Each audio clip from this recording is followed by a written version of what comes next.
"Daddy, I brought you a present for Christmas," said the little girl, pointing at the Chinese widow. Before we dive into the story, don't forget to like the video and tell us in the comments where you're watching from. The snow had settled thick across the Colorado foothills by the time morning light reached the ridge. It was the heart of winter, and there was no drift, no shifting of powder, just a heavy, unmoving blanket that covered the roofs, the fence rails, and the open ground stretching toward the pines. The air carried a kind of sharp cold that made a man's breath sting on the way out. The ranch below the ridge looked small but steady, built from thick-cut pine boards that had weathered 3 winters and still held firm. Ethan Cole stepped out from a barn with a hammer tucked under one arm and a strip of rawhide hanging from his coat pocket. His beard was stiff with frost, and his shoulders lifted and dropped with each breath he pushed into the cold. He walked with the controlled pace of someone who knew how to work through harsh weather without wasting motion. Ethan had never been the kind of man who hurried unless danger pushed him. After 20 years as a U.S. Marshal, tracking killers, settling disputes, and burying too many memories, he now chose a life that required quiet hands and steady thinking instead of gunfights. He bought this land because it sat far from any saloon, rail line, or outlaw trail. He built the cabin because he wanted a place where his daughter wouldn't hear gunfire in the distance or see men dragged from the jailhouse. His mission now was simple: raise his daughter in peace and avoid anything that could bring violence back to his doorstep. He reached the barn door hinge and examined the crack left from last week's windstorm. The wood had split unevenly near the joint, and each time the door swung, it groaned. Ethan pressed his thumb along the break, studying whether it could hold another season or if he needed to replace the entire beam. His jaw tightened the way it always did when he worked through problems quietly. He lifted the hammer, drove a nail in, and listened to the way the sound bounced along the boards. Behind him, the cabin door shut softly, but he didn't turn. That sound belonged to Lily, and she had a very specific way of moving, quick, curious, always drifting toward something she wanted to explore. Ethan checked the tree line briefly and saw her small figure heading toward the creek again. Her coat hung open, and her scarf already sagged off one shoulder. He let her go but kept her in his mind. Her curiosity made her bright and spirited, but it also meant she wandered more than he liked. She had lost her mother at 4 years old, and since then, he had worked twice as hard to keep her world safe. That meant teaching her to watch the land, judge the weather, and stay within sight lines. Today, she pushed those limits again. Ethan planned to call her back once he secured the hinge. The snow crunched under his boots as he moved around the door to test the frame. He ran his hand along the edge, checking for loose fibers. The cold settled deeper into his coat, but he kept working through it. Hard labor kept him grounded. As long as his hands were busy, his mind didn't drift toward the old gunfights or the mistakes that followed him even out here. When he straightened and glanced toward the creek again, his breath caught mid-exhale. Lily was returning through the snow. But she wasn't alone. She held the hand of an unfamiliar woman, barefoot, shivering, and visibly close to collapse. Ethan stiffened. The hammer in his hand lowered but didn't drop. His feet shifted apart slightly, not in threat, but in preparation. His instincts sharpened in the way they used to whenever he approached a camp where he didn't know who was armed or desperate. Lily waved with her free hand. "Daddy," her voice carried across the quiet land. "I brought you a Christmas present." Ethan's jaw locked. He moved toward them slowly, each step steady and controlled, assessing the situation in the same methodical way he once evaluated crime scenes. The woman beside Lily was young, perhaps 25, with pale skin dulled by cold and exhaustion. She wore a traditional silk cheongsam, a vivid red that stood out starkly against the white snow, but the garment was torn at the hem and side, exposing the bruising along her ribs. Her hair, long and black, hung tangled across her shoulders. She clutched her arms over her chest, not modestly, but simply to trap what little warmth she had left. Her bare feet were red and raw, her legs shaking with each step. Every line of her posture signaled severe fatigue. Her eyes, dark and almond-shaped, tracked Ethan's movements closely, ready to react if he appeared threatening. Lily held onto her with both small hands, tugging gently to keep her upright. Ethan crouched the moment they reached him. Where did you find her? His tone was calm but edged with tension. By the creek, Lily said. She was so cold she could barely stand. She didn't have shoes. She needed help.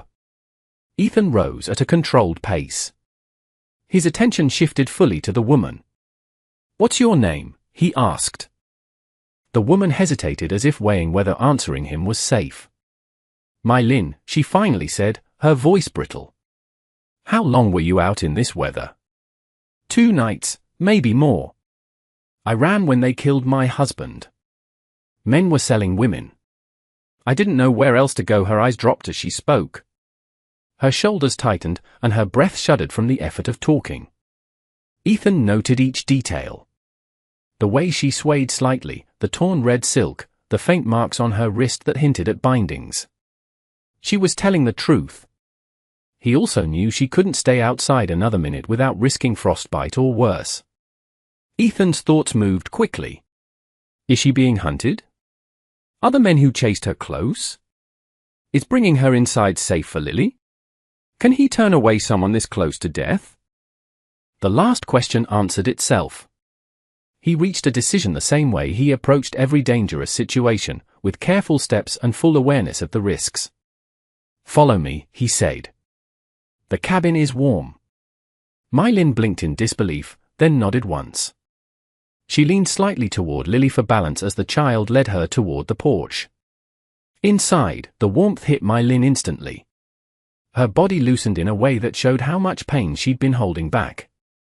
She looked around the cabin as if unsure she was allowed to sit anywhere. Ethan shut the door and stomped snow from his boots. He removed his coat and hung it on the wall peg. The room was small but organized, with a stove, a table, 2 chairs, shelves lined with jars of beans, and Lily's drawings pinned along the far wall. Ethan pulled out a chair. Sit before you fall. My Lin lowered herself slowly, her fingers trembling as she adjusted the blanket Lily draped over her shoulders. Her breathing deepened slightly, the first sign of relief she'd shown. Ethan ladled warm broth into a bowl and set it in front of her. Take your time. Too fast will make you sick. My Lin lifted the spoon with both hands. Steam rose toward her face.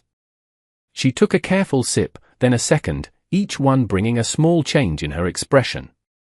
Relief mixed with disbelief that she was finally safe, even temporarily. Lily sat beside her, eyes bright.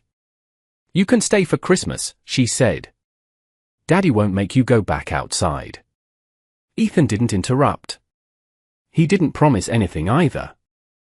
He simply watched the way My Lin held the bowl, the way she fought to keep her hand steady, the way she kept glancing at the door as if expecting someone to storm inside. Snow tapped lightly against the window. The fire crackled in the stove. And for the first time in a long while, Ethan felt the cabin shift from a silent shelter into something slightly warmer, an unexpected reminder that even after years of grief and isolation, life could place someone in front of him who needed protection more than he needed solitude. The cabin held a quiet warmth as the fire settled into a steady burn, its glow reaching the corners of the room where shadows lingered. My Lin finished the last sip of broth, her fingers still trembling from cold and hunger, and placed the tin bowl gently on the table. Ethan stood a short distance away, leaning one hand on the counter while he watched her closely, not with suspicion, but with the focused attention of a man who needed answers before nightfall. He saw the uncertainty in her posture and the instinctive way she kept the blanket tight around her shoulders, covering the ruined silk of her dress. Lily slipped off her chair, eager and curious, and hurried to her small box of pencils in the corner. She wanted to draw their new guest. Ethan caught her eye and gave her a look that told her to give them space. Lily sat on the rug instead, humming faintly and pretending not to listen, though every muscle in her small body leaned toward the table. Ethan pulled out the second chair and lowered himself into it with a slow, controlled movement. You're safe for now, he said, keeping his voice even. But I need to understand what happened before you came here. The land isn't as empty as it looks, and danger travels faster than snow. My Lin's hands tightened around the blanket. Her gaze flicked nervously between Ethan and the stove, as if grounding herself in the steady warmth before she spoke. My husband, Chen, and I lived near the canyon rim east of here," she said quietly. "We stayed away from towns. We only traded when we had to. A group of men passed through 4 nights ago. They weren't from around here. They had wagons and rifles. They wanted women." Her jaw clenched, and she paused to steady her breath. "They came into our camp before dawn. Chen fought them. They shot him. I ran toward the pines. I didn't stop until I reached the creek yesterday morning." Ethan listened without interrupting, his expression controlled but intense. Lily looked up from the floor, her face softening with concern. She crawled closer, placing a hand on Mai Lin's knee. Mai Lin flinched at the touch reflexively, then exhaled slowly and offered Lily a faint, grateful nod. Ethan continued. "How many men were there?" 5, Mai Lin answered. "One older, the others younger. They moved like they'd done this before. They weren't hiding it." Ethan's fingers tapped the table once. His mind moved through possibilities: outlaws, deserters, traitors, or men running from something worse. He had dealt with men like that back when he carried a badge. They didn't abandon their pursuits easily. "Did they follow you?" he asked, keeping his voice low so Lily wouldn't hear the weight behind the question. "I don't know," Mai Lin whispered. "I didn't hear horses after the first mile. I saw no tracks, but I didn't look back." Ethan leaned back in his chair, not because he was relaxed, but because he needed space to think without crowding her. He had to decide how much risk she brought to the ranch. If the men who killed her husband were still close enough to threaten them, every decision he made now had to protect Lily before anything else. He studied Mai Lin carefully. She wasn't lying. Her expression carried too many raw edges: fear that hadn't settled, grief she hadn't processed, and an exhaustion that went deeper than hunger. She wasn't a danger, she was a survivor trying to breathe. "Your feet," he said, shifting his focus. "They're frostbitten at the toes." He rose from the chair, moved to the shelf, and retrieved a small tin of salve. Mai Lin's eyebrows knit with confusion. Ethan knelt, setting the tin on the floor. "Let me see." She hesitated, instinctively drawing her legs in beneath the cheongsam, but Lily scooted forward. "Daddy helps people," Lily said plainly. "He fixed my hand when I cut it on the fence.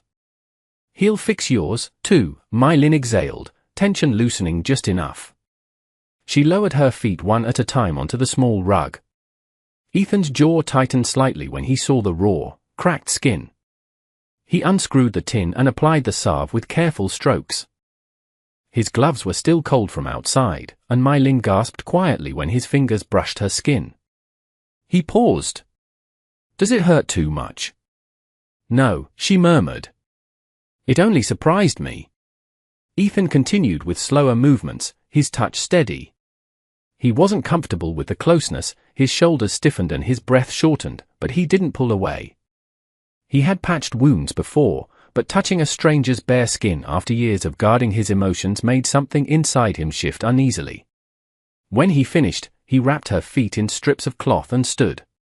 "You'll walk better by morning." Mai Lin nodded once, her eyes lingering on him longer than before. She seemed to be studying the man who had shown her a kindness she hadn't expected. There was confusion in her gaze mixed with something heavier, recognition of safety she hadn't felt since before Chen died. Lily tugged Mai Lin's hand again. "You should see my drawings," she said, excitement bubbling up. "I made one of a horse with really long legs." Ethan cleared his throat. "Lily," he said, tone gentle but firm.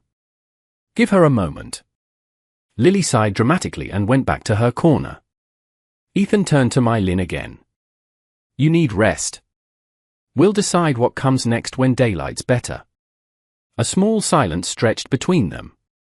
Not uncomfortable, just cautious. Then Mai Lin spoke in a voice almost too soft to catch. "Why did you help me?" Ethan didn't answer immediately. He had asked himself the same thing since she walked across the snow with his daughter beside her. He didn't want trouble. He didn't want strangers. He didn't want reminders of the violence he spent half a lifetime escaping. But he also knew what happened to people left outside in winter. "You were freezing," he finally said. "And my daughter trusts you. That's enough for now." My Lin lowered her eyes, the faintest tremor running through her shoulders. Ethan looked away quickly before the moment grew too heavy. He stirred the fire, added a few logs, and checked the latch on the door. Old instincts rose in him, the urge to watch the windows, keep the rifle close, and listen for anything that didn't belong in the snow. Outside, the wind pressed against the cabin walls. Inside, the presence of a scared woman and a hopeful child changed the air in ways Ethan didn't yet know how to handle. The night ahead would bring questions he wasn't ready for. But for now, the cabin held 3 people instead of 2, and that alone shifted the world in a way none of them fully understood yet. The fire burned lower as afternoon faded, its glow turning from bright gold to a deep orange that stretched across the cabin floor. Ethan checked the stove, fed in another log, and lowered the latch. He kept watch on the space around My Lin without making it obvious, noting how her breathing had steadied since eating. Lily sat with her, showing drawings one after another. Ethan stepped outside long enough to check the yard. The cold hit hard the moment he opened the door. Snow had settled again over the fence line, the kind that hid tracks quickly. He scanned the ridge, the tree line, and the frozen trail leading toward the creek. Nothing moved. Yet his instinct stayed sharp. Men who took women didn't usually give up after one chase. He returned inside, shutting the wind behind him. My Lin sat wrapped in a blanket with the kind of stiffness that came from trying not to show pain. Ethan could see she was still freezing beneath the torn fabric of her dress. He opened the wooden chest near the bed. Inside were spare shirts, blankets, and 2 dresses he had kept from Lily's mother. He paused for a moment, aware that touching those clothes always carried its own weight, then selected a soft linen underdress and a wool layer that would fit My Lin loosely. "These should do for now," he said, setting them beside her. My Lin brushed her fingers over the fabric, her face shifting from apprehension to a quiet gratitude. "Thank you," she said quietly. "You can wash up behind the curtain by the water basin. Lily, stay out until she's finished." Lily nodded quickly. While My Lin moved toward the basin, Ethan busied himself chopping vegetables for stew. He heard the slight clink of the basin, the rustle of fabric, and a soft hiss when cold water touched her skin. When she returned, she wore the clean clothes, her ruined red cheongsam folded neatly in her hands. She looked like someone who had survived something that should have killed her. "You'll sleep on the bed tonight," Ethan said. "I'll take the floor by the stove." "I can't take your bed," My Lin protested. "It's not a discussion," Ethan replied. "You're injured. You need real rest." Night settled fully against the windows. The wind pushed softly at the logs and walls. Ethan ladled stew into bowls. After dinner, Lily fell asleep beside the stove. Ethan lifted her gently, carried her to bed, and tucked her under the quilts. My Lin stood beside him. "Will you keep watch tonight?" she asked quietly. "Yes," he answered without hesitation. "Why help me this much?" Ethan looked toward the window where darkness hid anything that might be moving across the land. "Because my daughter walked you here," he said simply. "And because I'm not the kind of man who lets someone freeze when I can stop it." The room settled into stillness. My Lin lowered her head onto the pillow next to Lily. Ethan shifted slightly on the floor, alert but calm. Outside, the snow held every secret of the ridge. Ethan stayed awake long after the fire dipped to a softer glow. He sat with his back against the wall, rifle within reach. By the time the sky outside softened into the gray before sunrise, his neck ached, but he didn't shift until he heard My Lin pushing herself slowly upright. She noticed Lily still sleeping beside her, warm and unharmed. She caught sight of Ethan sitting by the stove and realized he had kept watch the entire night. "You didn't sleep," My Lin said. "Didn't need to," Ethan replied. He rose to his feet. "I'm checking the ridge before the sun climbs. Stay inside until I'm back." Outside, Ethan walked the perimeter of the property. Near the ridge, he crouched and examined the snow more closely. A single indentation, small, subtle, but too sharp to be natural, caught his attention. It looked like someone had stepped there hours earlier. Ethan followed the shallow line until it faded at the tree line. Whoever left it hadn't come near the house, but they had passed close enough to notice the smoke from the chimney. Ethan returned to the cabin with the information heavy in his mind. Inside, Lily and Mai Lin were preparing the table. Someone crossed the ridge, Ethan said, shutting the door. Only one set of tracks. Not a horse, not a wagon, just a single traveler. Lily's eyes widened. Are they coming here? No sign of that, Ethan said. But someone passed close enough to see this cabin. Mai Lin lifted a hand to her throat. Do you think it's one of them?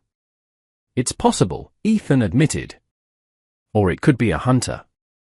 But I won't assume anything. I lived through too many raids and ambushes during my years as a marshal. I don't take chances anymore. Mai Lin's breath caught. If they come, what will you do? I'll do whatever it takes to keep this house safe. Ethan moved toward the shelf where he kept a small metal box filled with old martial tools. He lifted out a compact spyglass and a folded canvas map of the foothills. He spread the map across the table. This is the ridge line, Ethan said. And this is where you came from. The track I found was north of the fence. Mai Lin studied the map carefully. She pointed at a gap in the ridge where the canyon dipped lower. They came through here, she said. 2 nights ago, when they found our camp. They arrived from this direction. Ethan shifted closer. Are you certain? Yes, she said softly. They moved along the ridge to avoid leaving prints in the open. Ethan's jaw tightened. Then the track I found lines up too well to ignore. What did the leader look like? Ethan asked. Mai Lin's expression tightened. Tall, weathered face. He wore a coat with a black stripe across one arm. The younger ones listened to him like they were soldiers. Ethan paused. A stripe on the arm, he repeated. Did he have a scar across his chin? Mai Lin's eyes widened. Yes. Ethan set his jaw. His name is Barrett. He's a trafficker. Used to work with deserter gangs near the border. Men like him don't wander this far north unless they're running from something. He killed Chen, Mai Lin whispered. If Barrett is near, he's not alone, Ethan said. He travels with men who work for coin and don't care what trouble they make. If he saw smoke from the chimney, he might just avoid the place completely, or he might watch from a distance before deciding whether it's worth approaching. The storm arrived without warning in the middle of the night. The kind that pushed snow sideways and hammered the cabin walls hard enough to wake even the deepest sleeper. Ethan rose immediately, checking the door frame for drafts. Wind roared along the ridge. As the storm intensified, Ethan lit a lantern. The light revealed something new, a small bruise along Mai Lin's upper arm, shaped like fingers. Who grabbed you there? He asked. One of Barrett's men, she said. He pulled me toward the wagon. I broke free before they tied me. Ethan's grip on the lantern stiffened. If he touched you like that, he won't hesitate to return. Men who take women always notice when one escapes. They don't let that go. I know, she said. There's something I didn't tell you, Ethan said, voice firm. Barrett wasn't just moving women to sell. He was trading information. The kind outlaw captains kill for. Routes, troop movements. Before I retired, I intercepted a message that listed Barrett as a carrier. If he sees me, he'll know exactly who I am. And that puts Lily at risk, Mai Lin said quietly. Ethan nodded. If I let you help, it puts you in his path. It became my fight the moment he tried to take me, she said. I survived once. I can survive again. The storm ended just before dawn.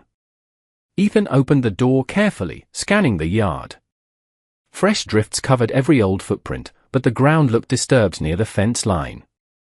He knelt and brushed away snow until he found a faint indentation, a boot print, fresh enough to trouble him.